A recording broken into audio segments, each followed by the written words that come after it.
Bonsoir, il s'agit d'une étrange pyramide. Sa forme très particulière à deux pentes est totalement atypique comparée aux autres pyramides d'Égypte. Ce soir, Science Grand Format vous emmène à Dachour, à 30 km au sud de Gizeh, à la découverte de la pyramide rhomboïdale.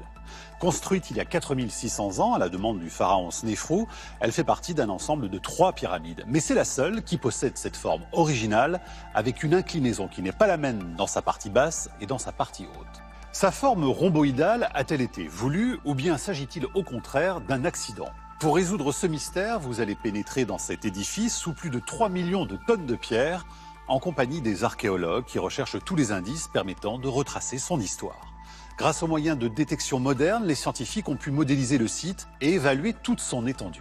Le chantier de la pyramide rhomboïdale, qui a duré plusieurs décennies, a nécessité la mise en place d'une organisation et d'une logistique colossale. Tout autour, vous découvrirez les vestiges d'une zone d'habitation luxuriante.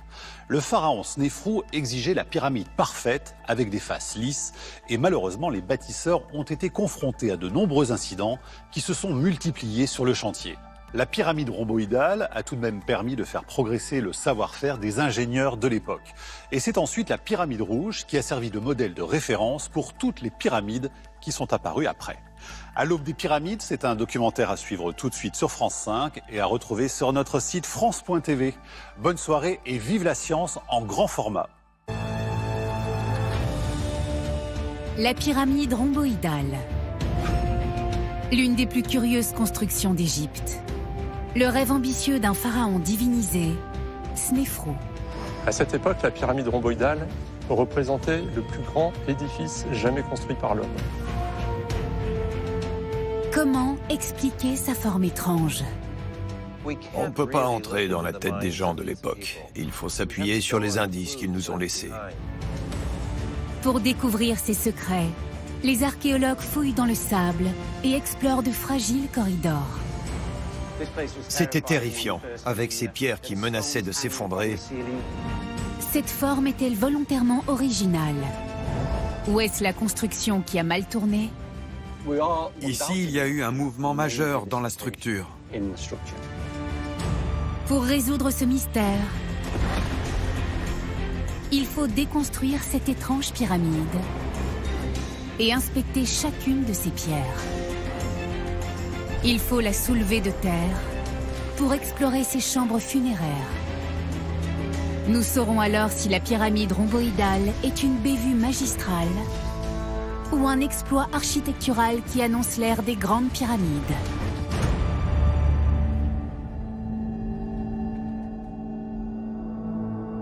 L'Égypte, le pays des pharaons vénérés comme des dieux vivants. Plus de 100 pyramides jalonnent la vallée du Nil. L'une d'elles est unique en son genre. La pyramide rhomboïdale. En raison de sa double pente, la pyramide rhomboïdale est absolument unique dans toute l'Égypte. Elle se trouve à Dachour, à 30 km au sud des pyramides de Gizeh.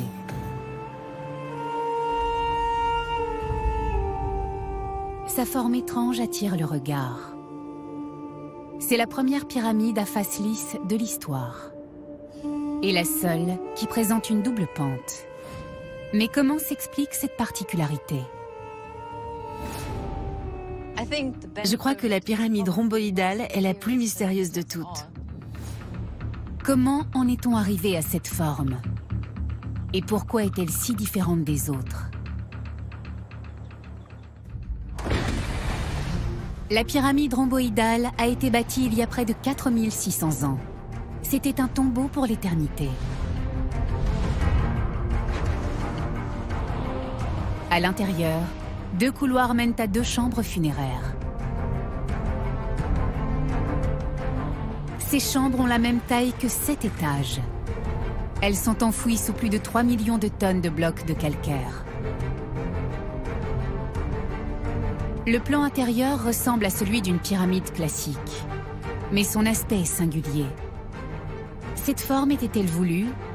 Ou le changement d'inclinaison à mi-pente résulte-t-il d'une catastrophe? La pyramide rhomboïdale est l'une des plus anciennes d'Égypte. Elle a été commandée il y a près de 4600 ans par le pharaon Snéfrou. Ce puissant souverain a construit 3 pyramides. La première est en ruine et se trouve à Meidoum. Il n'en reste que le noyau central. La deuxième, la pyramide rhomboïdale, est en bien meilleur état. La dernière, la pyramide rouge, est la seule qui possède des faces parfaitement rectilignes. Pourquoi Snéfrou a-t-il construit 3 pyramides? Et pourquoi seule une d'entre elles a cette forme étrange? Daniela Rosnoff est membre de l'Institut archéologique allemand qui fouille le site de Dachour. Nous sommes devant la pyramide rhomboïdale. Avant toute chose, il faut garder à l'esprit que ce monument n'est qu'un élément d'un vaste complexe.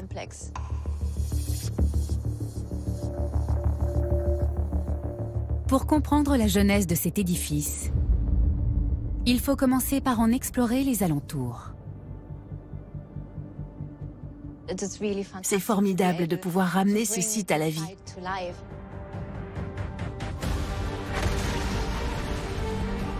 Il y a 4500 ans, la pyramide était couverte de pierres lisses, taillées avec soin.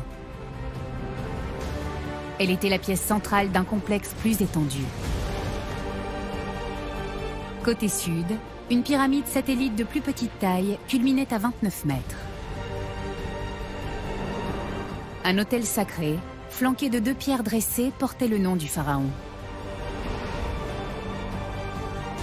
Le tout était entouré d'un rempart de pierres calcaires. Une chaussée formait une entrée monumentale. Ces différents éléments sont autant d'indices pour résoudre le mystère de la pyramide rhomboïdale.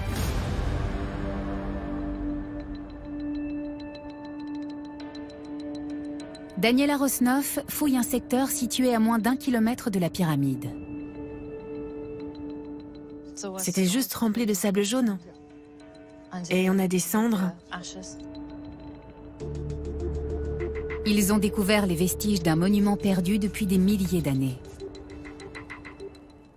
On est sur un plateau désertique. Il peut y avoir de fortes rafales de vent parfois. Quand on dégage une structure, elle disparaît une demi-heure plus tard. Il faut être rapide. Il ne reste qu'une infime partie de l'édifice. Mais la détection par géoradar a permis de modéliser le site. Elle a montré toute l'étendue de la structure bâtie. Quand on a eu les résultats de la prospection géophysique, on s'est aperçu qu'il y avait une zone d'habitation assez étendue. Elle est même plus grande que la pyramide et couvre un secteur d'environ 350 mètres par 200. Quelle était la fonction de cette structure ?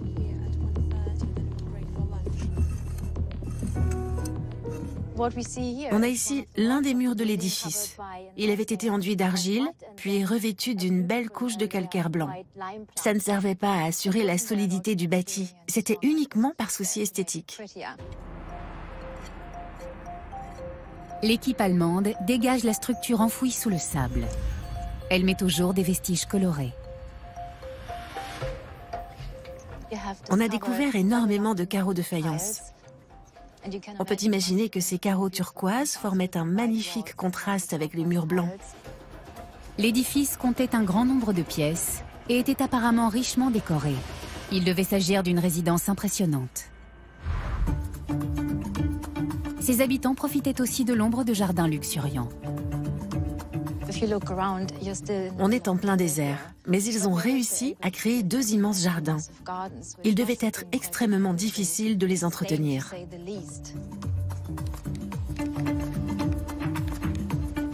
La moindre trouvaille livre de précieuses informations sur les occupants. Nous avons trouvé des objets faits dans un alliage de cuivre, comme des pics à cheveux et des broches. On peut en conclure que des femmes vivaient ici. Le site semble avoir été occupé très longtemps. On a retrouvé énormément d'objets liés à la production de nourriture. Par exemple, ici, on a un fragment de meule. On s'en servait pour moudre les céréales afin de faire du pain ou de la bière. On a mis au jour des jarres de bière. Elles étaient posées près de silos qui servaient à conserver les céréales. C'est la preuve que des gens ont vécu ici pendant plusieurs décennies. Pourquoi a-t-on construit une résidence luxueuse au pied d'une tombe? Et qui vivait ici? Les tessons de céramique retrouvés jusqu'ici datent tous de l'époque de Snéfrou. Tous ces éléments mènent à une hypothèse étonnante. Il s'agissait peut-être de la résidence de l'architecte de la pyramide rhomboïdale. On peut se dire que la personne qui vivait ici avait un lien avec la construction de la pyramide. Il est clair que les habitants du site appartenaient à l'élite. L'emprise au sol de la villa et des édifices environnants fait 4 fois la taille du château de Versailles. Tout ça nous montre qu'à l'époque, construire une pyramide était un projet très prestigieux. Dans l'Égypte ancienne, l'architecte royal était un puissant personnage. Il ne se contentait pas de superviser le chantier d'une pyramide. Il devait organiser toute la logistique nécessaire à sa construction. Le chantier durait plusieurs décennies. L'architecte de la pyramide rhomboïdale occupait sans doute une splendide résidence. Il travaillait dans le confort d'une oasis ombragée. Il dirigeait le chantier, entouré de domestiques et d'esclaves. Sa table devait toujours être richement garnie. Il recevait peut-être même la visite du pharaon.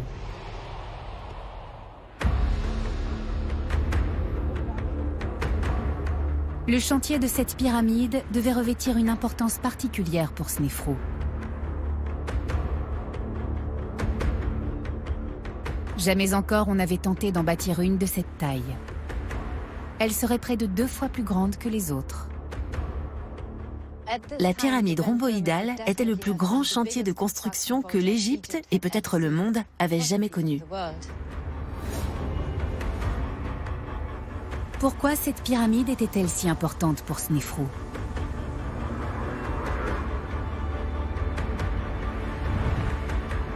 Stephen Harvey nous explique la raison d'être de ces gigantesques tombes.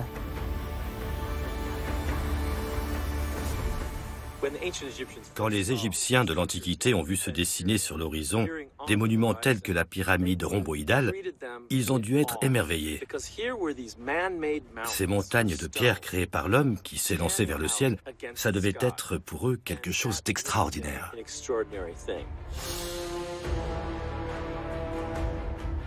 Ces monuments étaient liés à une croyance centrale dans l'Égypte ancienne. Les pharaons continuaient à régner dans l'au-delà. Abydos se trouve à 400 km au sud de la pyramide rhomboïdale.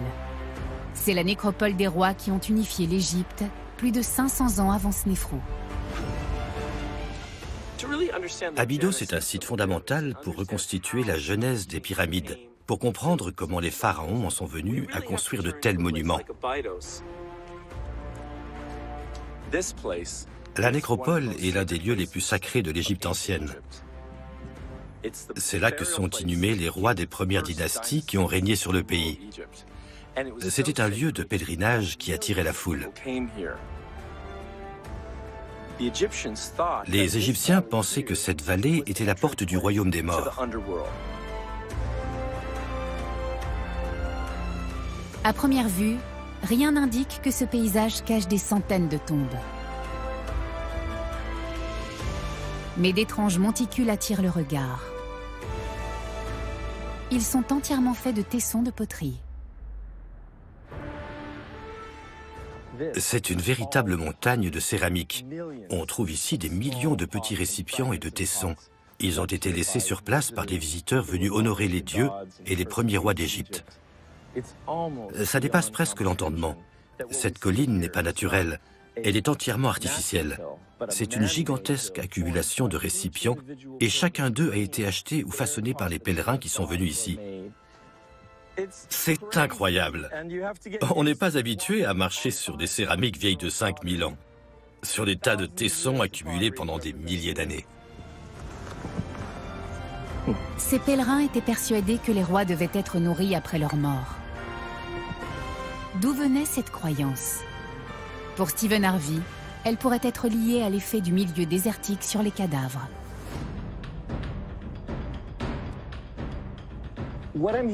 Nous avons ici une carcasse d'animal. Elle n'est pas ancienne, elle est relativement récente. Elle nous montre bien la façon dont le soleil et le sable brûlant dessèchent naturellement les cadavres, les dépouilles animales ou humaines qui ont passé un certain temps dans ce milieu. Autrefois, on déposait probablement les morts dans le sable. Avec le vent, il arrivait qu'ils refassent surface et on s'est aperçu que les corps durcissaient et devenaient comme du cuir. Ils se transformaient en véritables momies naturelles. Les momies du désert auraient ainsi façonné l'attitude des Égyptiens à l'égard de la mort. Car les corps des défunts ressemblaient étonnamment à ceux des vivants. Il est possible que ces dépouilles préservées dans le sable brûlant aient contribué à la conception égyptienne de la vie éternelle. On s'est dit qu'on pouvait conserver le corps comme réceptacle de l'âme. Elle pouvait alors le réintégrer à volonté pour l'éternité, du moment qu'il restait à l'image de la personne vivante. Pour les Égyptiens, l'âme vivait de la même façon dans l'au-delà que sur Terre. Les défunts avaient donc besoin d'emporter toute une variété d'objets dans la tombe. Dans l'Égypte ancienne, lorsque quelqu'un mourait, sa famille rassemblait divers objets qui lui avaient appartenu et les déposait dans sa tombe. La personne pouvait ainsi poursuivre dans la mort les activités qu'elle menait au cours de sa vie. Un peintre avait besoin de son pot de peinture, de sa palette et de ses pinceaux. Un charpentier devait avoir à disposition ses différents outils. Pour un roi, c'était le même principe, mais poussé à l'extrême.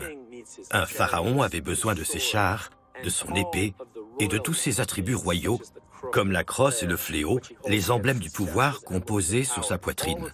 Il fallait tout cela dans la tombe d'un roi. Pour continuer à vivre dans l'au-delà, le souverain disposait d'une résidence. Les sépultures sont devenues de plus en plus élaborées. On en a fait des demeures souterraines pour abriter le roi et ses objets personnels. L'une des premières du genre se trouve précisément sur le site d'Abydos. Sous le sable, on découvre une maison égyptienne typique composée de 12 pièces. Elle était destinée au roi Scorpion, l'un des premiers souverains d'Égypte. Les chambres sont reliées par d'étroites ouvertures, des portes pour l'âme du roi. Chaque pièce contient des provisions pour l'au-delà, des centaines de jarres en céramique, des milliers de litres de vin, mêlés d'herbes médicinales. Des coffres en cèdre marqués à l'aide d'étiquettes en ivoire. Ils contiennent des jeux finement sculptés pour distraire le roi pendant l'éternité. Le caveau était recouvert d'un toit plat et d'un monticule de sable.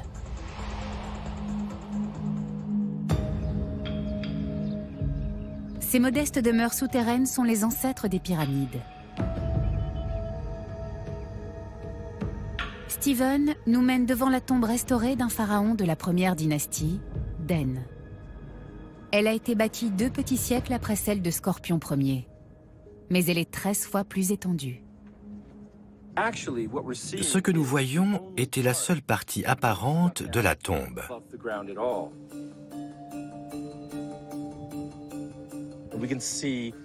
Ici, on a le système de toiture que les archéologues ont reconstitué. Ces grands rondins de cèdre du Liban étaient posés au sommet de la structure en terre crue. Ils étaient ensuite recouverts de couches successives de roseaux, de terre crue et de briques crues. Et le tout formait le toit de cette énorme fosse. Pour finir, on recouvrait l'ensemble d'un monticule de sable pour créer une sorte de repère visible. La tombe maison était devenue un complexe funéraire souterrain. Stephen Harvey marque le contour du tombeau de Den. La chambre funéraire est entourée de très nombreuses pièces périphériques. À quoi servait-elle ? J'ai délimité l'emprise totale du complexe pour vous montrer l'étendue de la structure qui entoure la sépulture du pharaon. Ça nous permet de voir concrètement tout ce qu'on y avait déposé pour accompagner le roi. On a environ 140 petites cellules en briques. Elles ne contenaient pas seulement des amphores de vin et des récipients en céramique, mais aussi les dépouilles d'êtres humains. Ces chambres secondaires abritaient les corps d'une multitude d'adultes. Ils étaient apparemment en bonne santé et ont tous été inhumés en même temps. Il s'agit de personnes qui ont été sacrifiées pour accompagner le pharaon dans l'au-delà. Elles étaient jeunes et il semble qu'elles aient été étranglées et placées là pour que la cour du roi l'accompagne dans l'éternité. Certaines tombes royales abritaient les dépouilles de prêtres, de femmes et même de lions. D'autres contenaient des barques et des troupeaux de bovins symboliques. Les maisons des morts se sont agrandies. Mais pourquoi les a-t-on peu à peu déplacées au-dessus du sol? Comment ces palais souterrains se sont-ils transformés en vastes édifices? Stephen Harvey nous emmène à quelques kilomètres au nord d'Abydos, sur le site de Beit Khalaf.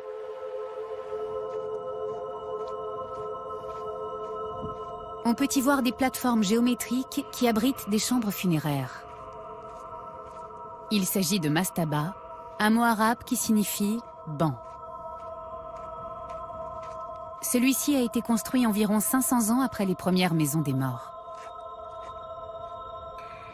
Cette structure marque une rupture radicale avec l'époque précédente. Auparavant, les tombes étaient cachées dans le sol sans rien d'apparent. Et tout à coup, on a un édifice immense qui se dresse dans le paysage. C'est très impressionnant. On voit ici le premier témoignage de structure monumentale qui requiert un vaste effort de coordination. Les mastabas représentent un tournant. Les tombes des pharaons deviennent de gigantesques messages destinés aux vivants. Comme les pyramides qui les suivront, elles perpétuent le souvenir du pharaon et de sa puissance. On peut s'imaginer un paysan au travail dans son champ qui fait une pause, lève la tête et aperçoit cette incroyable structure à l'horizon. Il y avait de quoi impressionner et susciter l'admiration de tous. Le mastaba est le point de départ d'une évolution qui va aboutir à des édifices monumentaux comme la pyramide rhomboïdale. Ces monuments sont faits de simples briques de terre crue. Mais ils attirent déjà l'attention sur les demeures d'éternité. Ils vont peu à peu gagner en hauteur. On peut se dire que la taille démesurée de ces monuments est à l'image de l'ego de ces bâtisseurs. Ils ont voulu rendre leurs tombes visibles et avec elles faire la démonstration de leur immense valeur. Pendant des générations, les rois d'Égypte ont construit des tombes souterraines. Au cours de la première dynastie, elles deviennent de plus en plus grandes, de plus en plus impressionnantes. À présent, les sépultures changent d'échelle et s'élèvent vers le ciel. Comment est-on passé du mastaba à la pyramide? Les premiers mastabas sont formés d'une seule assise. Elles recouvrent une tombe creusée dans le sol. Mais au fil des siècles, leur structure évolue. On superpose toujours davantage d'assises de briques. Et on aboutit ainsi à une forme pyramidale. La pyramide rhomboïdale est en pierre, mais le principe est le même.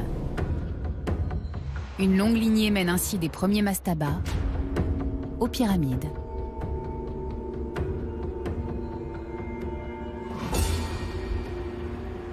Le chaînon manquant se trouve à 500 km de là, vers le nord, à Saqqara.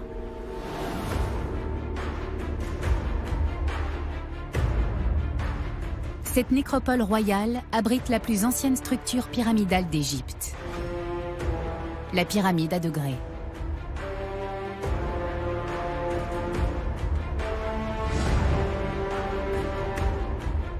Denis Lee a passé une dizaine d'années à déchiffrer le mystère de sa construction. C'est extraordinaire. Ce monument a plus de 4500 ans et il est encore debout. Sa forme peut paraître un peu grossière, mais c'est une pyramide. On a déjà la forme pyramidale. Cette pyramide à degrés a été construite 50 ans avant la pyramide rhomboïdale. Sa forme rappelle un empilement de mastaba. Mais elle introduit une innovation majeure. Elle n'est plus en terre crue, mais en pierre. La forme pyramidale est issue du mastaba. Elle résulte de l'amélioration constante de ce type de structure. Et la plupart des pyramides qu'on voit aujourd'hui ont été construites sur ce modèle. Selon Dennis Lee, on distingue encore cette même structure à degrés sous la surface de la pyramide rhomboïdale. La pyramide à degrés présente aujourd'hui de gros problèmes de structure. Elle menace de s'effondrer par endroits. Avec son équipe, Dennis Lee descend par d'étroits couloirs jusqu'au cœur du monument. Ils vont le consolider à l'aide des techniques du XXIe siècle. Un corridor de 28 mètres de long mène à une vaste chambre funéraire. Elle est en train de s'effondrer. La première fois qu'on est entré, c'était effrayant. Il y avait des pierres qui menaçaient de tomber du plafond. On n'osait pas les toucher. Et il suffisait d'effleurer le plafond pour que des morceaux de terre se détachent. C'était assez terrifiant. Dennis Lee et son équipe ont monté un échafaudage de 23 mètres de haut. Ils peuvent ainsi renforcer le plafond et le stabiliser. Les blocs se détachent un à un de la structure. La pose de tirants en acier permet de les solidariser. Eh ben, elle était dure celle-là. C'est un travail exigeant et angoissant. C'était très stressant de percer ce trou. La structure exerce une pression énorme. Il y a des millions de tonnes de pierres au-dessus de nous. On essaie de mettre ça de côté et d'oublier le poids phénoménal au-dessus de nos têtes. Il vaut mieux ne pas y penser pour travailler ici. Pourquoi la pyramide s'écroule-t-elle de l'intérieur? Pour le savoir, il faut plonger au cœur de la structure, sous le mastaba originel. On y trouve 5 km de couloirs. Ils forment un véritable labyrinthe. Un palais entoure la chambre funéraire du pharaon. Lors de sa découverte, la porte ouvrait sur un énorme tas de pierres. Ces blocs recouvraient le sarcophage en granit, la dernière demeure du pharaon. À l'origine, il se trouvait 28 mètres plus haut et formait la voûte qui s'est effondrée. Comme dans les mastabas, la structure reposait sur des poutres en bois. Mais jamais encore un toit plat n'avait eu à supporter le poids d'une pyramide en pierre. 800 000 tonnes de calcaire.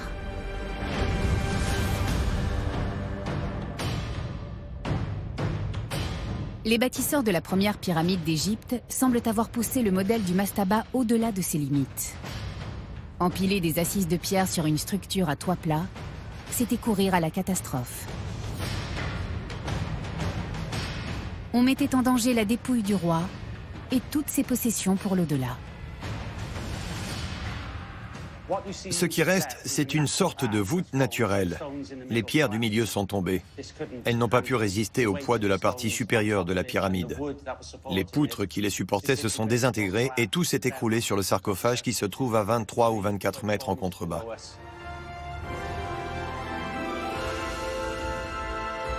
Pour l'époque, cette catastrophe était imprévisible.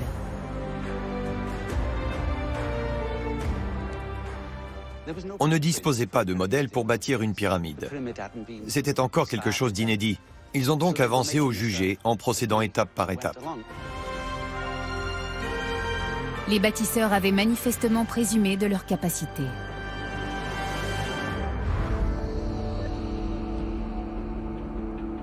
Pour construire des sépultures de cette taille, il fallait des solutions nouvelles. Les pharaons ont investi des moyens considérables pour les trouver. Les terres fertiles de la vallée du Nil avaient fait de l'Égypte une nation prospère. Les pharaons pouvaient compter sur les vastes ressources d'un royaume florissant.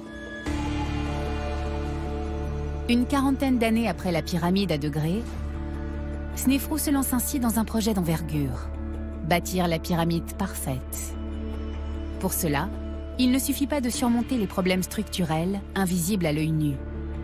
Son monument doit avoir une apparence nouvelle. il doit présenter des faces parfaitement lisses. Comment procéder? Il fait une première tentative. Elle se trouve à 45 km au sud de là, à Meidoum.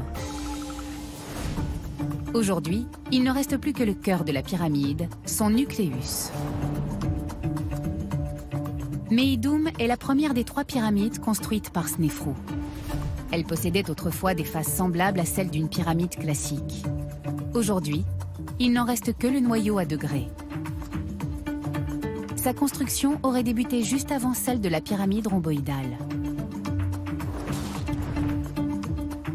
Selon Colin Reeder, la volonté d'obtenir des faces lisses peuvent expliquer la forme bizarre de la pyramide rhomboïdale.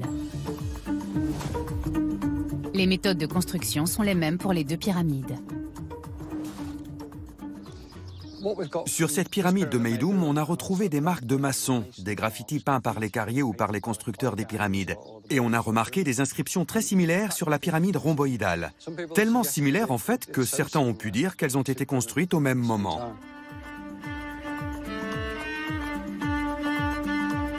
Qu'est-il arrivé à la superstructure de cette pyramide?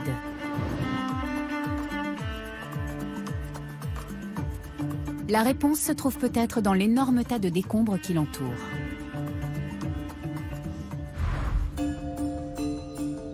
Quand les archéologues ont commencé à étudier le site il y a plus d'1 siècle, ils ont d'abord pensé que les faces de la pyramide avaient été volées. Il y a plusieurs théories en lice pour expliquer la forme bizarre de la pyramide de Meidoum. Selon l'une d'elles, on aurait volé ces blocs. La population locale serait venue se servir en pierre de construction. Mais selon Colin Reeder, cette théorie n'explique pas tout. Sa forme n'a rien à voir avec celle d'une pyramide. Elle ne peut pas résulter uniquement du vol de ces pierres, même très nombreuses. Côté est, la pyramide est flanquée d'un petit édifice. Il permet de comprendre ce qui s'est passé. Nous sommes devant le temple de la pyramide de Meidoum.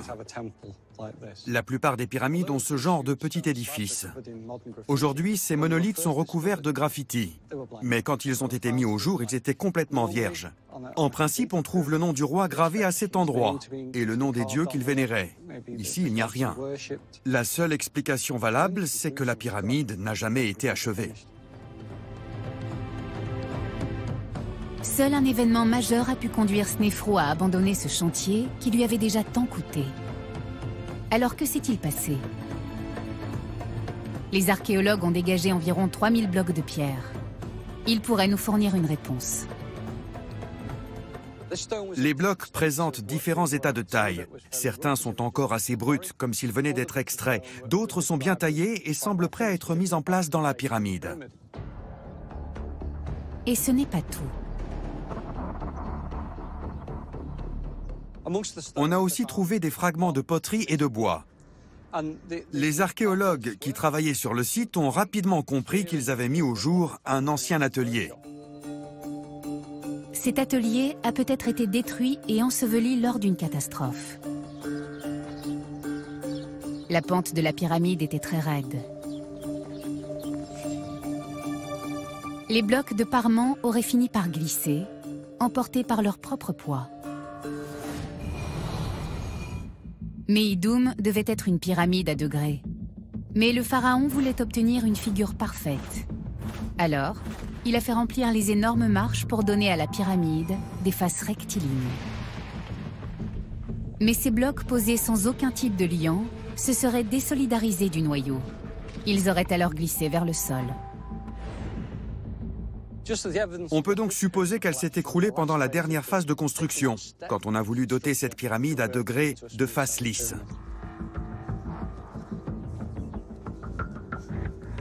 Le projet de Snéfrou a échoué. Mais il avait déjà commencé à construire la pyramide rhomboïdale selon le même concept. Cette mésaventure peut-elle expliquer sa forme bizarre? Il s'agit de la deuxième tentative de Snéfrou pour construire une pyramide à face lisse. Sa forme étrange trahit-elle la même faiblesse structurelle que celle de Meidoum? Colin Reeder se rend sur place.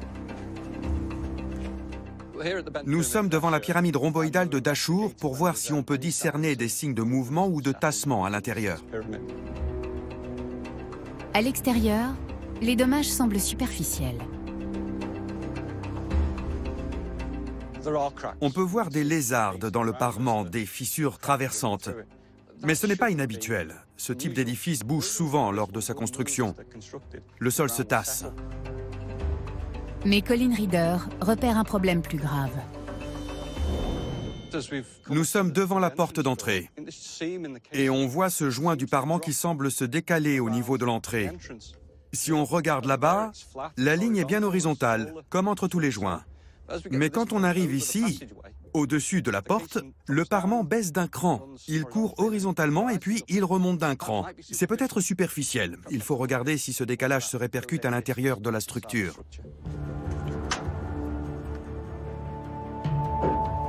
Colin franchit l'entrée nord et se retrouve dans un étroit couloir. Il trouve alors le signe d'un autre glissement. Nous sommes à 10 mètres à l'intérieur du couloir nord. Et là, on voit qu'il y a eu beaucoup de mouvements. Ce bloc a glissé de 20 à 25 cm vers le bas.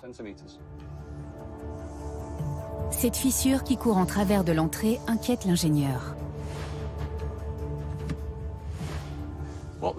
Ce glissement montre que le décalage du parement qu'on a vu tout à l'heure n'est pas superficiel. Il se répercute sur toute la longueur du couloir, soit environ 10 ou 11 mètres. Là, on a clairement un décrochement majeur qui s'est produit lors de la construction.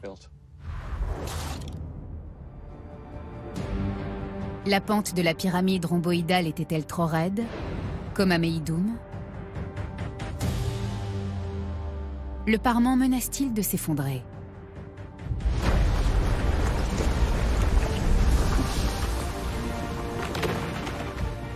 Les problèmes structurels se retrouvent jusqu'au cœur du monument. Le couloir nord présente une large fissure. Elle indique la présence d'une ligne de fracture dangereuse. Elle serait à l'origine du glissement d'une partie de la pyramide sous son poids colossal. Dans le couloir ouest, les bâtisseurs de Snefru ont rencontré le même problème. Ils ont dû se résoudre à l'abandonner et à le combler. Des mesures drastiques ont été prises pour éviter un effondrement imminent. Pourquoi les faces de la pyramide rhomboïdale n'ont-elles pas glissé? Colin Reeder évalue l'ampleur du déplacement du parement extérieur. À cet endroit, le mur mesure 10 mètres d'épaisseur et pèse des milliers de tonnes. Mais il ne présente pas d'autres fissures. Et il ne s'est pas affaissé. Je pense que l'anomalie que nous avons vue dans le parement au-dessus de l'entrée est localisée. Le mouvement qu'on voit ici ne concerne que le couloir. Dans l'ensemble, on ne voit pas de traces d'effondrement important. Les bâtisseurs semblent avoir réussi à enrayer le prolongement d'une fracture dangereuse.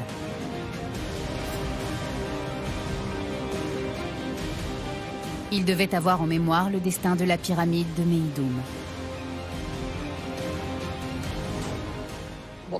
Ils avaient prévu de construire une vraie pyramide à face rectiligne, mais les écroulements leur ont permis de comprendre qu'il y avait un problème dans la conception de l'édifice.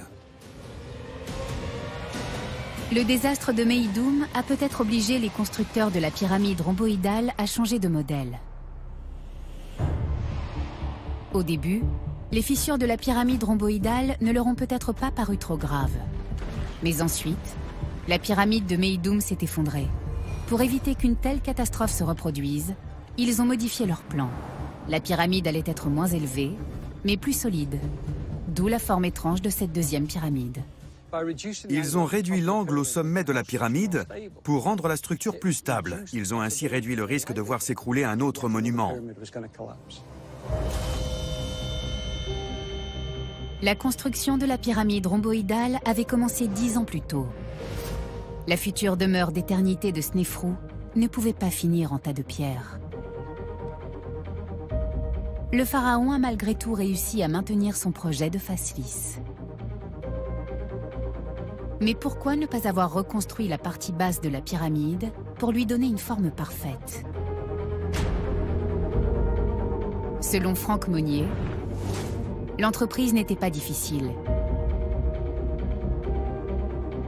Et Snefrou avait bien prévu de construire une figure parfaite. L'intention était de résorber des incidents, de répondre à des incidents et aussi à des modifications de projet. Et donc, le dernier projet devait être de construire une véritable pyramide à face triangulaire. La rampe aurait contraint les bâtisseurs à reporter cette modification majeure à la fin du chantier. On peut imaginer donc, que ces rampes pouvaient tourner autour de la pyramide en spirale, l'envelopper complètement, ou bien une rampe pouvait être frontale et se diriger tout droit vers le sommet. Le plus simple aurait été de terminer le sommet, puis d'enlever la rampe pour compléter la partie basse. Mais Snefrou se serait alors heurté à de nouveaux problèmes. Toutefois, des incidents sont toujours survenus. Donc, à partir du démontage de la rampe, ils ont décidé d'arrêter la construction. À quels incidents les bâtisseurs ont-ils été confrontés? S'agit-il de l'effondrement du toit de la chambre funéraire, comme dans la pyramide de Meidoum?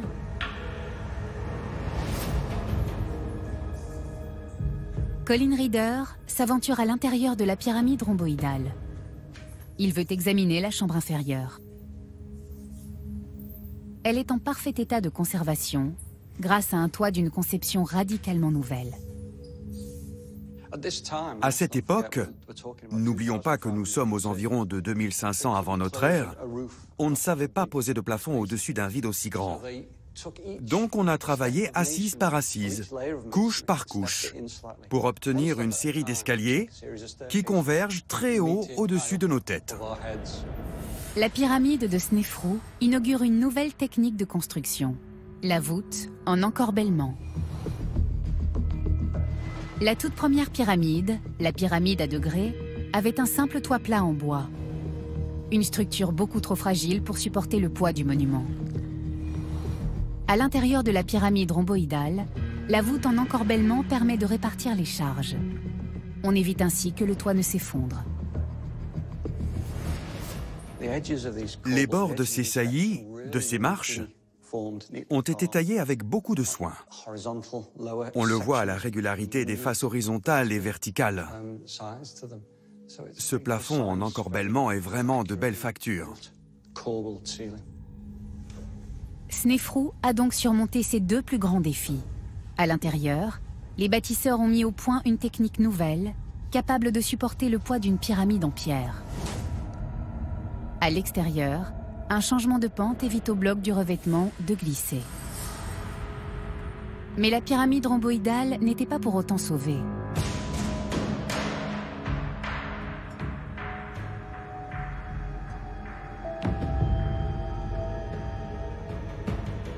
Snefrou aurait rencontré des difficultés supplémentaires.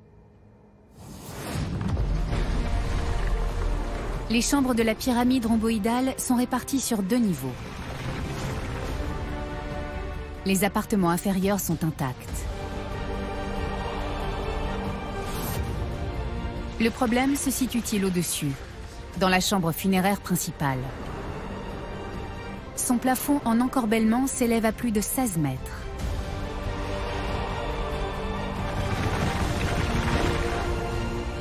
Mais la chambre funéraire royale était vide quand elle a été scellée.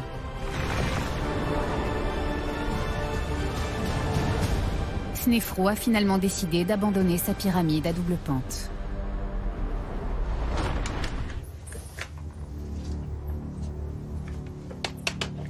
Colin Reeder emprunte l'étroit conduit qui mène à la chambre funéraire principale. Elle est dans un état très différent de la chambre inférieure. Le sol a été surélevé pendant la construction. Il y a des éléments bizarres dans cette pièce. On a l'impression qu'ils ont modifié le niveau du sol à plusieurs reprises. Le sol d'origine est bien plus bas. Là, en fait, on se trouve sur une maçonnerie de pierre qui a permis de rehausser le niveau du sol. Dans cette cavité en dessous, il y a des poutres dont on ne connaît pas la fonction. Elles servaient peut-être de support pour rehausser le sol. Manifestement, ils ont changé leur plan en cours de route. Ils ont apporté des pierres, ont rempli la pièce jusqu'ici pour ensuite poser un sol. Quant au plafond en encorbellement, il est méconnaissable.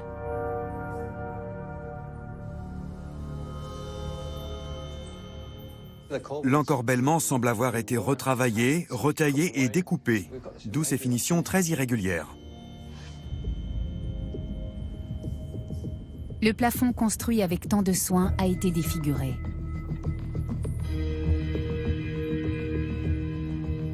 Ils ont taillé les pierres, ils les ont rabotées, et passé un certain stade, on ne peut revenir en arrière. C'est comme quand on coupe les cheveux de quelqu'un trop court, on ne peut pas les recoller. Cette pyramide devait devenir la demeure de Snéfrou pour l'éternité. Mais la chambre n'était plus digne d'accueillir la dépouille du pharaon. On pouvait croire qu'il s'agissait de la chambre funéraire de Snéfrou. Mais quand les archéologues ont enfin réussi à entrer, ils n'ont pas trouvé de sarcophage. La pièce n'a sans doute jamais servi de tombe. Pourquoi les constructeurs ont-ils abîmé un encorbellement parfait? Pour connaître la réponse, il faut comparer la pièce aux chambres funéraires traditionnelles de l'Égypte ancienne. Depuis toujours, le corps du pharaon était déposé au centre d'une pièce aux parois verticales. Les Égyptiens, ils se sont sentis obligés de retailler ces encorbellements pour donner aux murs, aux parois en fait, une apparence de mur assez propre. Des indices m'ont permis de constater que les encorbellements, en fait, à l'origine, étaient disposés jusqu'à ce niveau. Dans ce cas, pourquoi avoir surélevé le sol? Dans le plan initial, le sarcophage était bien entouré des murs verticaux. Ici, nous avions des murs bien lisses. On constate que les Égyptiens ont décidé de construire un massif de maçonnerie pour noyer en fait le volume de la chambre. Revenons à la charpente noyée dans la maçonnerie. Selon de nombreux experts, cette armature de bois aurait servi à neutraliser les poussées latérales. Franck Monnier a bien étudié les lieux. Selon lui, il n'y avait aucun besoin de renforcer la structure. Donc dans les faits, selon mon opinion, rien ne montre absolument qu'il y ait eu des mouvements de structure dans cette chambre. Et donc, on n'a repéré aucune fissure, aucun mouvement. Snéfrou a peut-être simplement voulu reposer plus près du sommet de la pyramide. On aurait alors surélevé le niveau de la pièce. Mais pour qu'elle puisse accueillir le pharaon, elle devait posséder des murs homogènes. Les bâtisseurs ont donc tenté d'égaliser les saillies de l'encorbellement, sans se rendre compte qu'ils le fragilisaient. Les encorbellements ont été retaillés, ont même peut-être commencé à se désagréger durant la construction de l'édifice. Elles ont forcé les Égyptiens à abandonner ce lieu pour trouver une demeure d'éternité plus satisfaisante. Ces modifications successives ont fini par condamner la pyramide rhomboïdale. Donc nous avions quelque chose de quasi parfait, et ces multiples modifications ont entraîné donc des dommages qui étaient imprévisibles à l'époque. Donc toutes ces modifications, qui ne sont pas réellement des erreurs, mais plutôt des changements de volonté de la part peut-être de l'architecte ou du souverain. La deuxième tentative de Snéfrou pour construire une pyramide parfaite a échoué. Il a fallu modifier l'inclinaison de la pente en cours de route. La pyramide s'est alors retrouvée avec ce curieux profil. Et la dégradation de la chambre funéraire a fini de la rendre inutilisable. Les changements de plan avaient permis de sauver la superstructure de la pyramide. Mais ils ont ensuite gâché l'infrastructure. Après plusieurs décennies de travail, la pyramide rhomboïdale a été scellée et délaissée. Snéfrou avait abandonné toute idée d'en faire sa demeure d'éternité. Pourtant, il l'a fait recouvrir du calcaire le plus pur d'Égypte. Cette dépense considérable était moins vaine qu'il n'y paraît.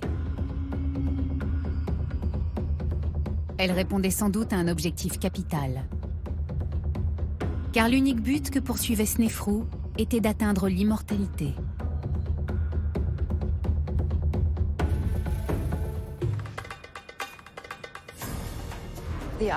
La vie après la mort était un concept très important. Tout Égyptien voulait avoir une tombe et souhaitait qu'on se souvienne de lui éternellement. Mais bien sûr, seul le roi pouvait être inhumé dans une pyramide.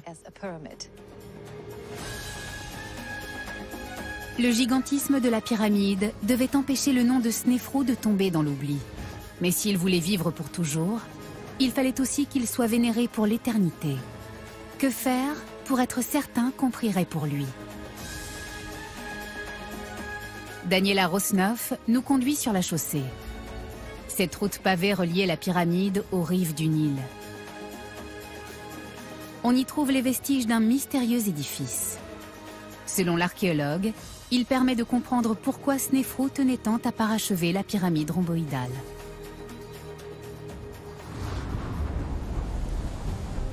Ces ruines sont celles d'un édifice sacré, le temple d'accueil ou temple de la vallée. Il est aligné sur un axe nord-sud, l'axe royal. C'était le lieu idéal pour entretenir le culte d'un pharaon après sa mort. L'entrée distribuait 4 pièces. Elle donnait sur une cour ouverte, bordée à son extrémité par 2 rangées de piliers. Il protégeait un sanctuaire percé de 6 niches. Chacune d'elles abritait une statue du pharaon en taille réelle. L'édification de ce temple représente un travail considérable. Que nous dit-il des finitions de la pyramide rhomboïdale, de son parement de calcaire?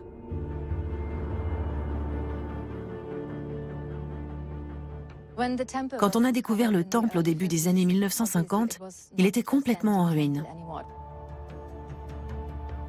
Les pierres étaient usées par le temps.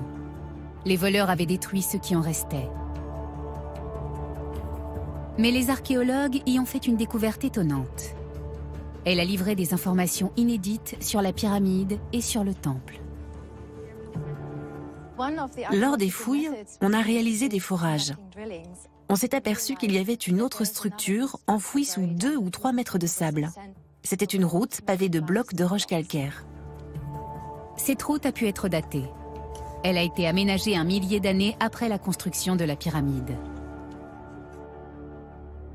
Daniela a examiné les dalles qui ont servi à la paver. Elles semblaient provenir d'un ancien bâtiment.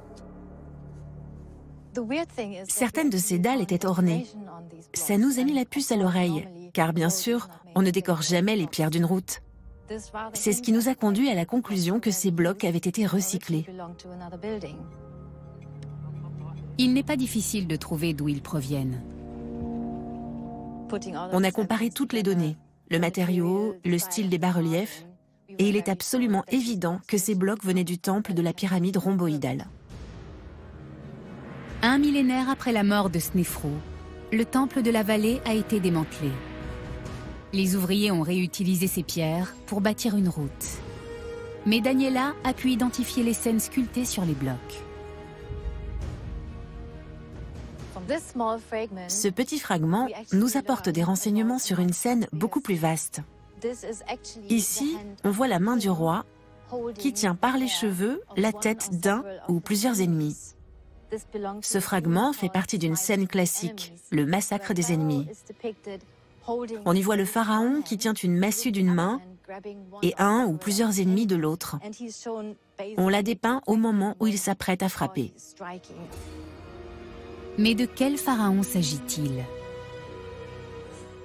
On a trouvé des blocs portant des inscriptions, dont le nom du roi Snéfrou. Ces décors sont d'une grande finesse. Ils montrent tout le soin apporté à l'édification de ce temple.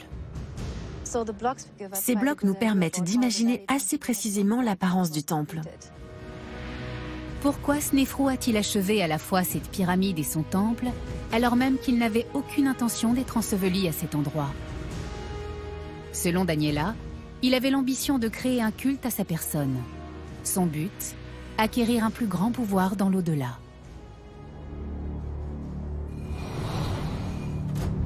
Les sites funéraires des anciens Égyptiens étaient des lieux désolés. Le pays des morts était séparé du monde des vivants, situé sur l'autre rive du Nil.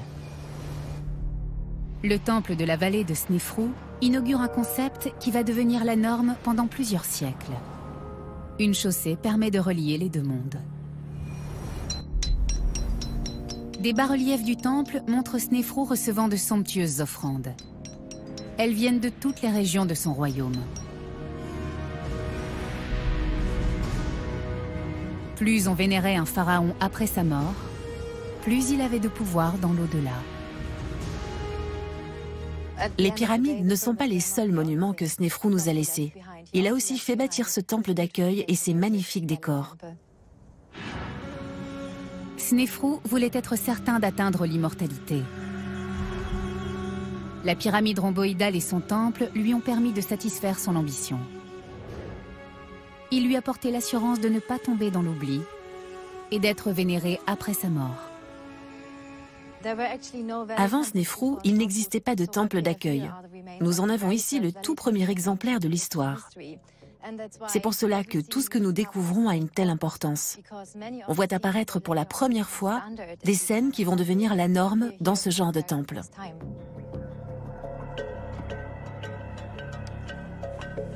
Le complexe de Snéfrou initie une tradition qui sera observée pendant des siècles. Mais d'où lui est venue l'idée de ce temple?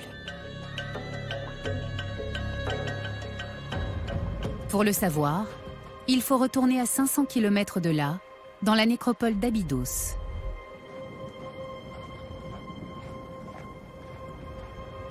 Stephen Harvey nous conduit devant un curieux monument. Il a été érigé près de 2 siècles avant le règne de Snéfrou par un pharaon de la 2e dynastie. C'est la seule structure qui émerge du sol. Nous sommes ici dans une nécropole, une zone remplie de tombes. On voit de petits monticules qui marquent leur emplacement. C'est le sable déplacé par des pilleurs de tombes ou par des archéologues. Il y a vraiment des centaines de sépultures. Mais quand on regarde au-dessus du sol, on voit cette structure. C'est une enceinte monumentale construite pour l'un des premiers rois d'Égypte. Cet édifice s'appelle le Chounet el-Zébib et il a été bâti il y a près de 4800 ans. Dans cet environnement, ses proportions absolument gigantesques attirent le regard. On a longtemps cru que ces puissants remparts étaient ceux d'un fort. Mais que pouvait-il bien protéger dans une nécropole? Quand on est devant, on se dit qu'il doit y avoir des tas de choses à l'intérieur. Mais en fait, lorsqu'on entre, il n'y a absolument rien à voir. À l'intérieur, il n'y avait aucune structure d'une taille comparable à cette enceinte cyclopéenne. Mais il ne s'agissait pas d'une tombe.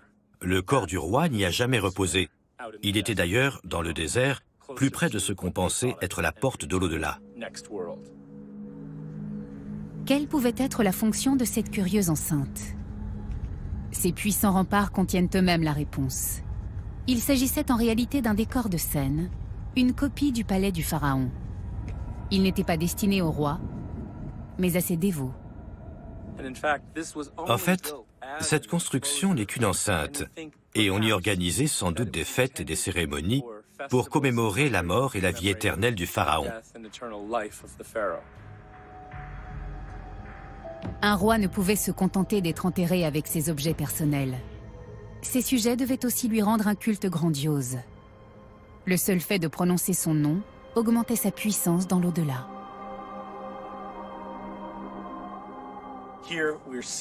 Nous avons sous les yeux un hommage monumental à la mémoire du pharaon. Il incarne le souhait des Égyptiens de rendre leur nom immortel.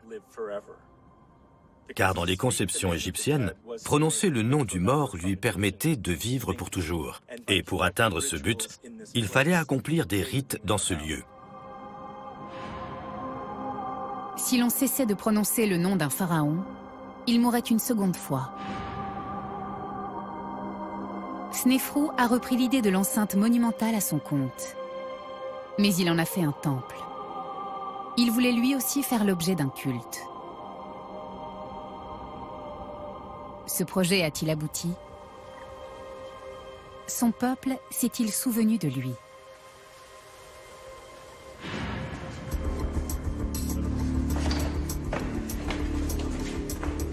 Nous sommes au Grand Musée égyptien du Caire. Essa Zidane et Tamer Ibrahim étudient des bas-reliefs retrouvés dans le temple d'accueil de la pyramide rhomboïdale. Ils dormaient dans les entrepôts depuis les années 1960. Personne n'avait jamais vu ce bas-relief.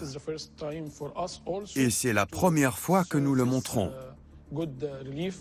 Il porte de nombreuses inscriptions. Et il a même conservé en partie ses couleurs. On a plusieurs fois le cartouche du roi Snefrou. Tamer Ibrahim repère un détail significatif.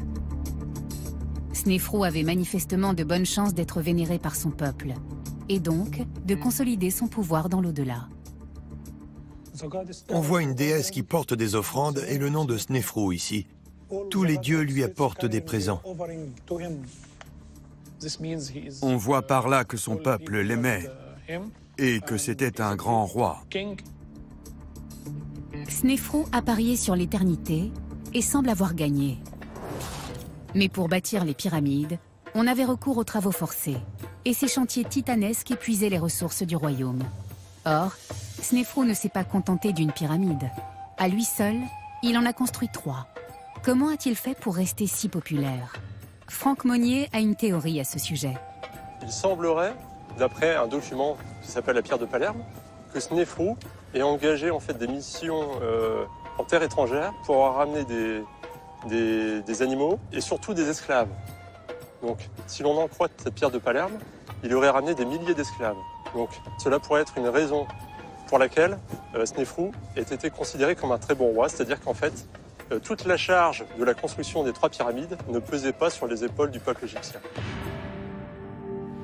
Si Snefrou a pu réaliser tant de choses, c'est parce qu'il traitait bien son peuple.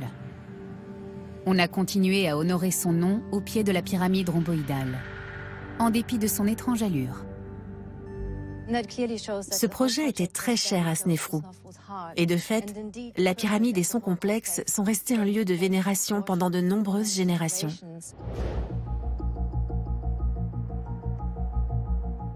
Snefrou a fait d'une sépulture inaboutie un monument à sa gloire. Mais où a-t-il été inhumé? Ce pharaon voulait bâtir le plus grand tombeau de l'histoire. À 1 kilomètre au nord de la pyramide rhomboïdale, on aperçoit sa 3e et dernière tentative en ce sens. La pyramide rouge.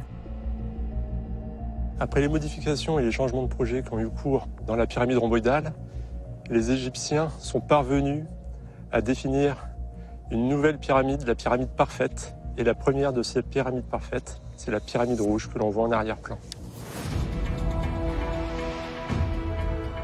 Le 3e tombeau géant de Snefrou est la première véritable pyramide de l'histoire. Ses faces triangulaires ne présentent aucun défaut. Cette fois, tout s'est passé comme prévu. La pyramide rouge est telle que Snefrou l'avait imaginée. Elle va devenir le modèle à suivre.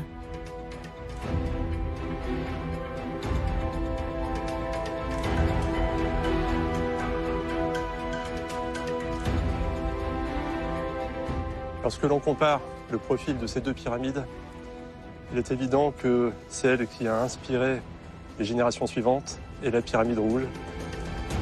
Pour les Égyptiens, cette forme représentait l'image pétrifiée d'un rayon solaire. Elle matérialisait le lien direct entre le pharaon défunt et le dieu du soleil.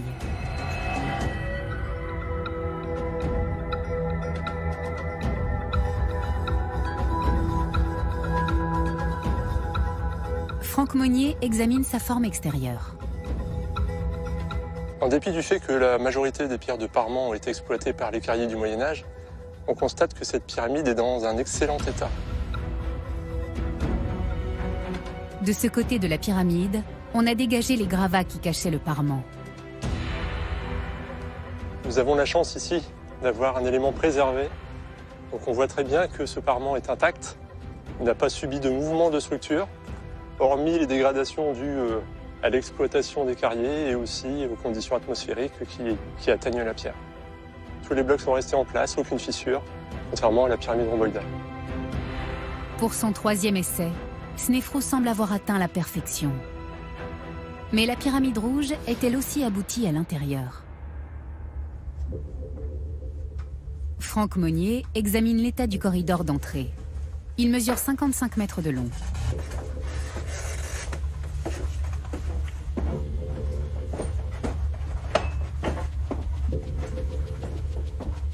Nous sommes en mesure ici de constater que ce corridor est en bien meilleur état que les passages de la pyramide rhomboïdale. Il a souffert de quelques fissures légères, mais rien en comparaison avec ceux de la pyramide rhomboïdale.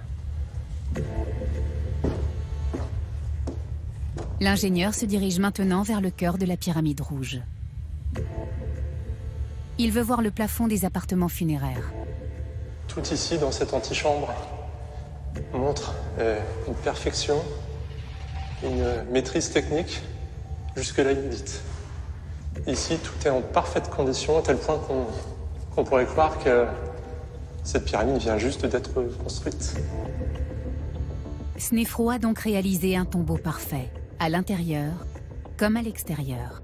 Les bâtisseurs ont retenu les leçons des précédentes expériences. Au cours de la construction de la pyramide rhomboïdale, ils ont tenté de modifier la forme de la chambre funéraire. Ce faisant, ils en ont irrémédiablement endommagé le plafond. Pour la pyramide rouge, Snefrou s'en est tenu à un plan très simple, avec des parois verticales et un très haut plafond. Il a ainsi créé une tombe digne d'un pharaon. Avec la pyramide rouge, les Égyptiens sont parvenus à bâtir la plus grande pyramide jamais construite jusqu'alors. Mais elle marque également un retour à une certaine forme de simplicité.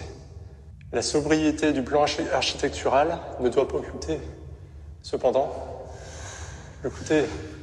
la splendeur, le côté magnifique de ces voûtes, de ces chambres, dont la perfection, dont l'aboutissement est resté inégalé. Les erreurs de la pyramide rhomboïdale ont servi à bâtir la pyramide rouge. À l'extérieur, l'inclinaison des pentes est parfaite. Quant à l'encorbellement de la chambre funéraire, il est particulièrement réussi.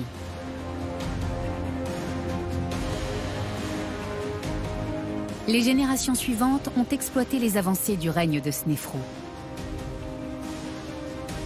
Les plus célèbres pyramides du monde se trouvent à 30 km au nord de Dachour, à Gizeh.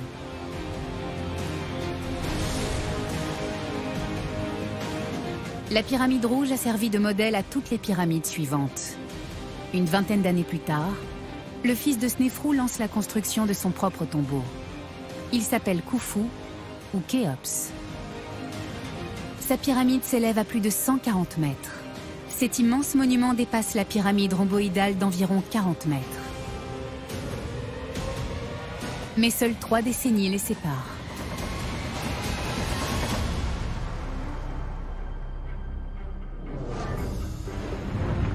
Mark Lehner fouille le site de Gizeh depuis de nombreuses années. Snefrou voyait grand. Khéops est arrivé et ici, à Gizeh, il a construit encore plus grand.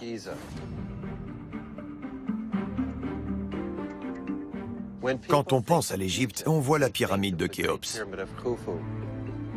Cette tombe immense est restée le plus haut bâtiment du monde pendant près de 4000 ans.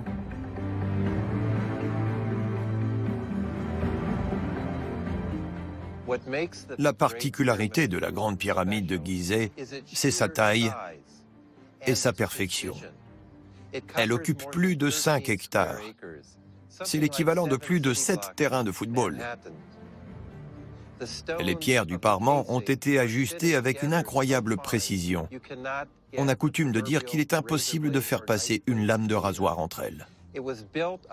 Elle a été construite sur un socle rocheux. Sa forme est parfaite et sa taille n'a jamais été égalée depuis.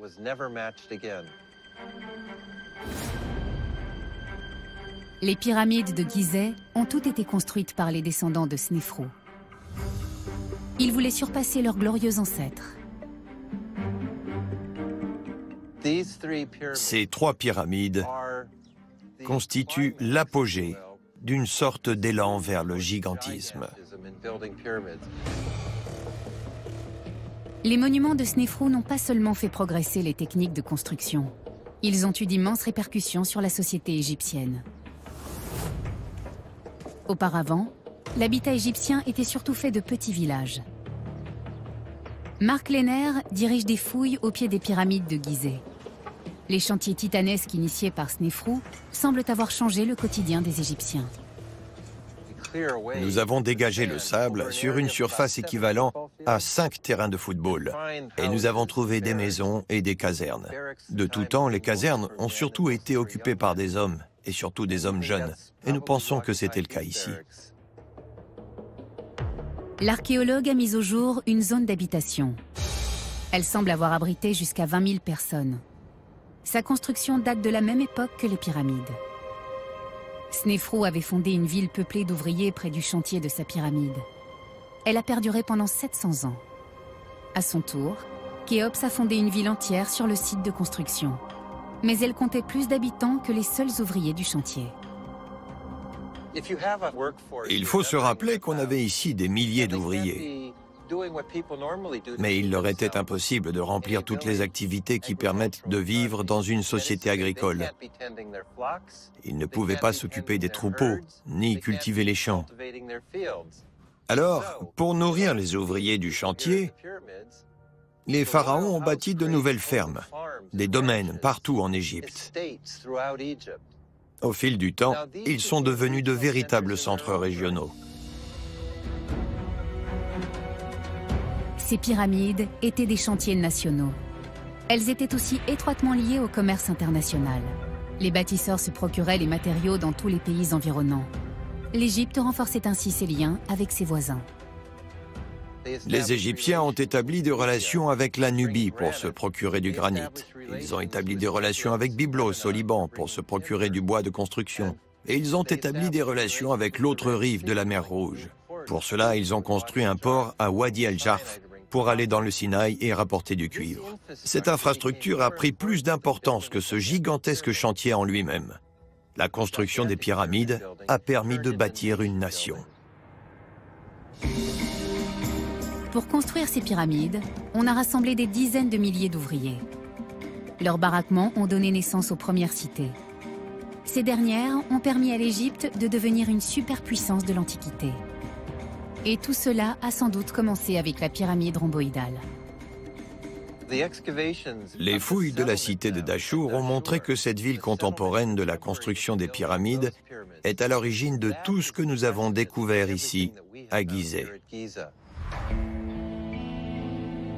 Les pyramides de Snéfrou sont plus petites que celles de ses héritiers. Mais il en a bâti davantage et a conçu pour cela une puissante infrastructure.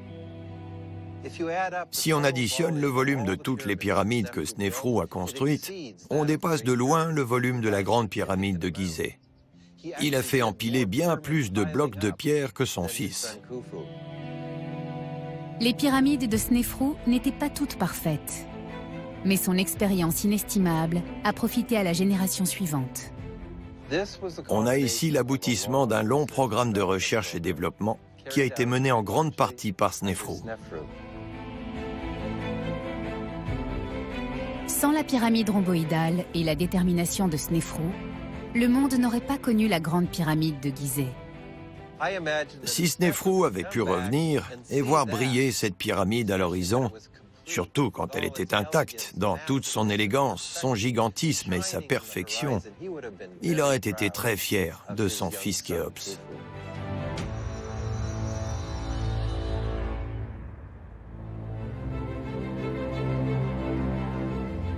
Snéfrou était un innovateur. Il a été le premier pharaon à construire une pyramide parfaite. Mais il a aussi posé les fondations d'une nouvelle Égypte, ici, près de la pyramide rhomboïdale.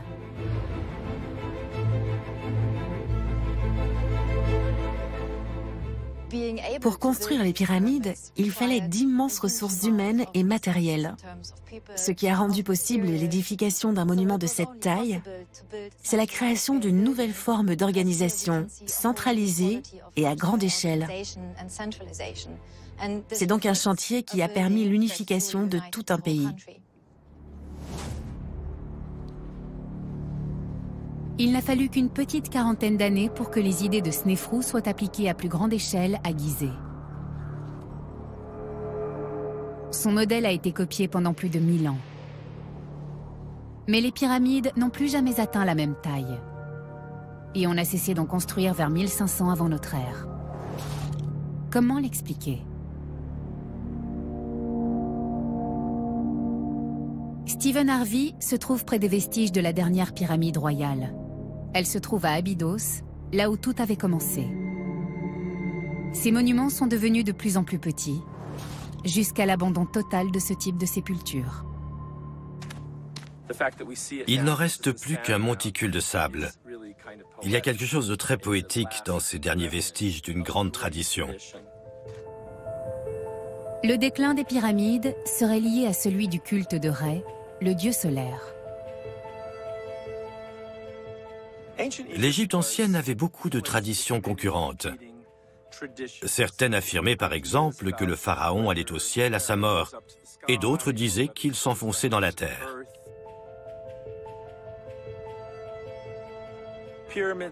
Les pyramides sont liées au culte du soleil. Quand les pharaons ont cessé de s'y intéresser et de vouloir entretenir ce lien unique avec le dieu du soleil, ils ont abandonné le concept des pyramides. L'idée s'étiole. La taille des pyramides diminue. Elles ne seront plus jamais de solides monuments de pierre comme la pyramide de Khéops. La diminution de la taille et de la qualité des pyramides est aussi liée à un autre facteur plus prosaïque, le manque d'argent. À l'époque de Khéops et de la construction des immenses pyramides de Gizeh, la majeure partie des ressources de l'État passaient dans cette entreprise, et ce, tout au long des 20 années que durait leur édification. Par la suite, les pharaons n'ont plus bâti des monuments de cette taille. Ils ont cessé de consacrer toutes les ressources de l'Empire à des projets de construction uniques comme une pyramide. On a utilisé des matériaux moins nobles, par exemple des gravats et des briques, au lieu de blocs de pierre taillés. Les pharaons ont pu ainsi construire des villes, des forts, des murs d'enceinte. Il existe une troisième cause du déclin des pyramides. Stephen Harvey se rend à Der el-Médina, près de Luxor.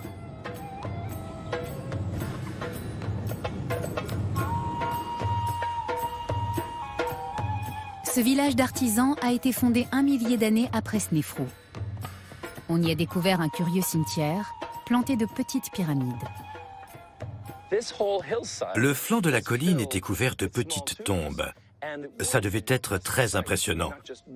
Ce ne sont pas une ou deux grandes pyramides comme autrefois, mais des pyramides miniatures qui représentent chacune une grande famille ou un personnage important. Il ne s'agit plus de pyramides bâties pour des rois. Ce sont de petits monuments privés destinés à des gens du peuple. Chaque tombe est surmontée d'une mini-pyramide. Les gens ordinaires voulaient avoir une belle vie dans l'au-delà, comme les pharaons.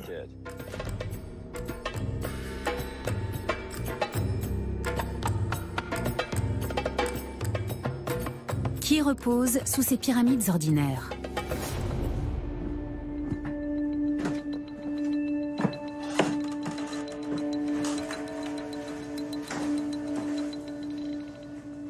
Stephen Harvey note les hiéroglyphes. Il montre qu'il s'agit de la tombe d'un ouvrier qualifié. On voit ici le portrait de Sénédjeb, le propriétaire de cette tombe. Au-dessus, on a son nom et son titre qui dit qu'il est un serviteur dans le lieu de la vérité. Cette expression signifie qu'il fait partie des ouvriers de la vallée des rois, le lieu de la vérité. Et son nom est ici, devant son visage. Il est en train de prier. Et il espère voir les portes du paradis s'ouvrir pour lui. Dans sa tombe, on retrouve les mêmes scènes qu'il a peintes pour ses maîtres. On a ici le dieu Anubis. Il est en train d'accomplir des rites sur la momie du défunt. C'est tout à fait typique de ce qu'on peut voir dans les tombes royales. Le sujet du décor est une version abrégée des funérailles royales.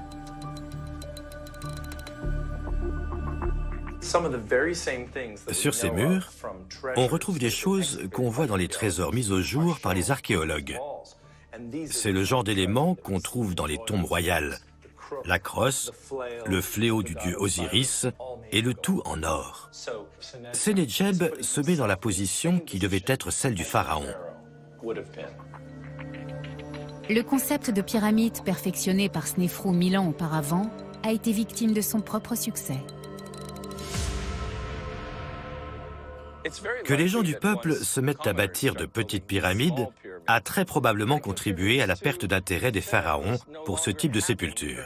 À la place, et pour des raisons diverses, ils ont innové dans différentes directions. Mais il est certain que le fait que cette coutume soit devenue très banale a fait perdre au roi le goût de ces monuments. Une dernière raison explique l'abandon de cette forme de sépulture. Elle est beaucoup plus cruciale. Les pyramides étaient prestigieuses, mais elles n'étaient pas sûres. Les pilleurs de tombes sévissaient très rapidement après les funérailles. L'un des grands inconvénients des pyramides, c'est évidemment qu'elles indiquent clairement où se trouve le tombeau, et donc le trésor du pharaon. On ne peut pas les manquer. La pyramide rouge était une sépulture parfaite, mais elle comportait un défaut majeur, l'absence de sécurité. Dans le corridor qui mène à la chambre funéraire, Franck Monnier nous montre la preuve que le trésor de Snéfrou a été pillé. Ici, nous voyons clairement que la partie basse de ce couloir a été retaillée à une période ultérieure à la construction de la pyramide. Le couloir originel, en fait, n'était pas plus haut que ça.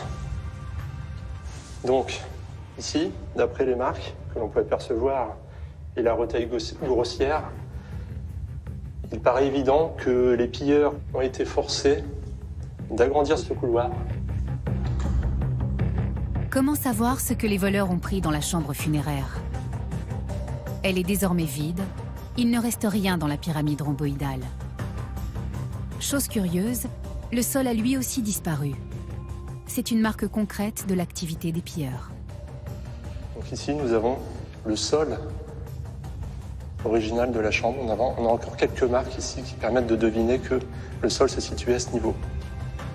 Nous avons bien 3 ou 4 mètres de maçonnerie qui ont été extraites par des pilleurs. Selon Franck Monnier, ils ont dû dégager 300 tonnes de pierre. On constate que les blocs sont énormes, et donc il a fallu déployer une énergie considérable pour les extraire. Les pilleurs cherchaient manifestement des chambres secrètes. On peut en conclure que le sarcophage de Snéfrou avait bien été déposé ici. Il y a toutes les chances que Snéfrou se soit fait inhumer dans cette pyramide, puisque, comme on le constate, elle a dû lui apporter toute satisfaction. Elle est vraiment parfaite. Les pièces sont parfaitement exécutées, la retaille des pierres, des corbeaux. Cette pyramide a été construite durant la dernière partie de son règne, donc étant donné qu'elle a été finie, qu'elle n'a subi aucun dommage, il n'y a aucune raison de douter qu'il ait pu être inhumé ailleurs.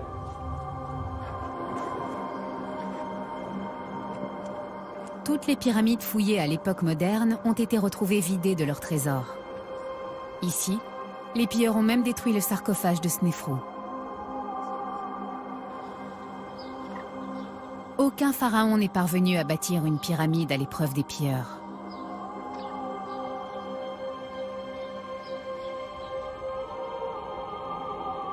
Les souverains ont fini par abandonner ce type de sépulture. Où a-t-on alors enterré les pharaons?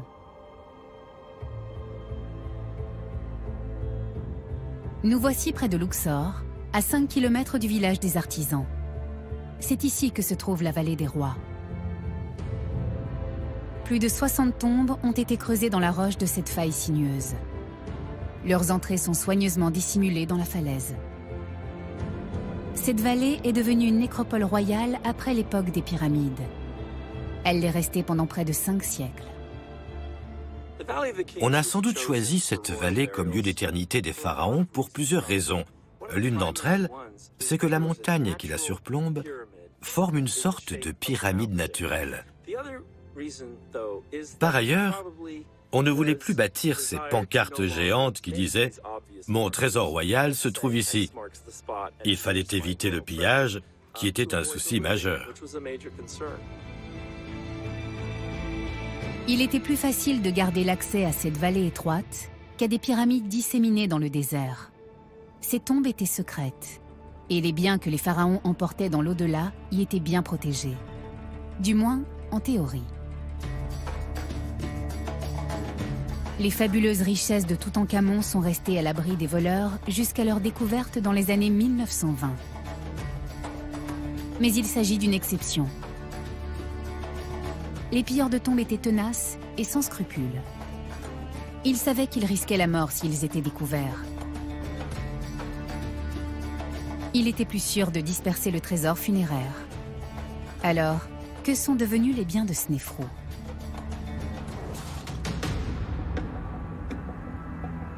Retour au grand musée égyptien du Caire. Hent Mohamed restaure l'un des lits trouvés dans le tombeau de Toutankhamon. Le trésor du célèbre pharaon donne une idée de ce que devait être celui de Snéfrou. À l'origine, ce lit était en bois, et puis on l'avait orné à la feuille d'or. Les objets en bois déposés dans le tombeau de Snéfrou devaient être richement décorés. Ils permettaient d'accroître le prestige du pharaon dans l'au-delà. L'or, matériau indestructible, aidait les morts à traverser l'éternité. Un précieux minerai d'un bleu profond, l'azurite, les reliait aux dieux. Nous avons ici une lionne. Les deux yeux sont faits de verre coloré. Cette partie ici est incrustée d'azurite. Le nez est également en azurite. Les voleurs visaient l'or et les pierres précieuses. Ils n'avaient que faire de la valeur artistique des objets. Mais comment faisaient-ils pour parvenir à la chambre funéraire?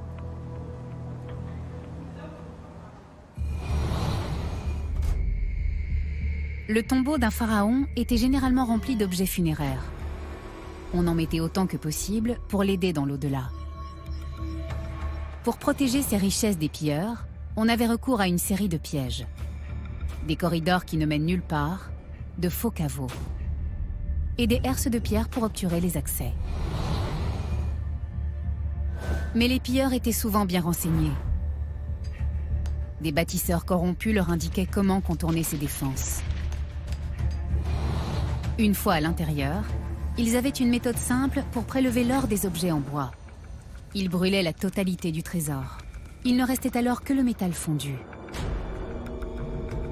Les trésors disparus de Snéfrou sont peut-être tout simplement partis en fumée.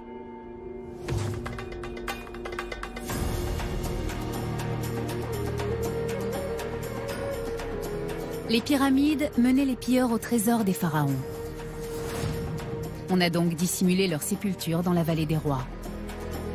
Mais pour conserver leur pouvoir dans l'au-delà, les pharaons devaient aussi bâtir un temple dédié à leur culte.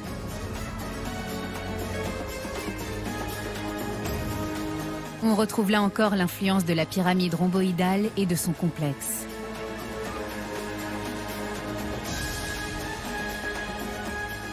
Les temples funéraires sont devenus encore plus grands.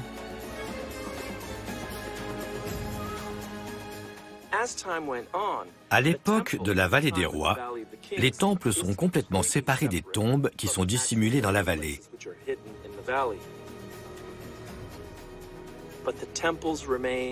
Au fil du temps, ces monuments deviennent de plus en plus grands. Ils gagnent en puissance et en richesse. À Karnak et à Luxor, on trouve des temples immenses qui incarnent à la fois le pouvoir temporel du pharaon et le pouvoir céleste des dieux. Il y a bien longtemps, les sépultures royales d'Égypte sont sorties de terre. Avec Snéfrou, elles ont atteint des proportions considérables. Et puis, elles sont redevenues souterraines dans la vallée des rois. Mais partout, on retrouve la marque de la pyramide rhomboïdale.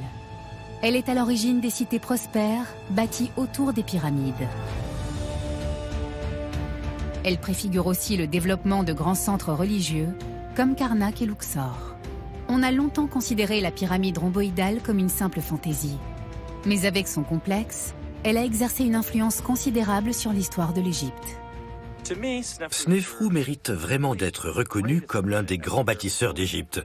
Il ne savait pas comment construire une pyramide, et pourtant, il a abouti à cet édifice qui était une innovation extraordinaire.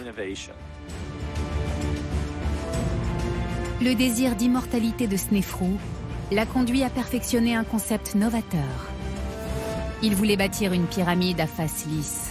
À Meydoum, son premier essai s'est soldé par un désastre. Avec la pyramide rhomboïdale, il a fini par trouver l'inclinaison idéale. Mais la chambre funéraire avait été abîmée. Et il a abandonné sa pyramide à double pente. Pour finir, il est revenu à la simplicité. Le résultat, c'est la pyramide rouge, modèle emblématique de toutes les pyramides ultérieures. Sa ténacité a permis l'avènement de grandes avancées techniques. Ses idées nouvelles ont durablement influencé l'architecture sacrée d'Égypte et son urbanisme. Ainsi, le nom de Snéfrou est passé à la postérité. Il est ancré dans la pierre et dans la société nouvelle qu'il a fait naître. Ces victoires chèrement gagnées ont conféré à Snéfrou la place qui lui revient, celle du premier et du plus grand bâtisseur de pyramides.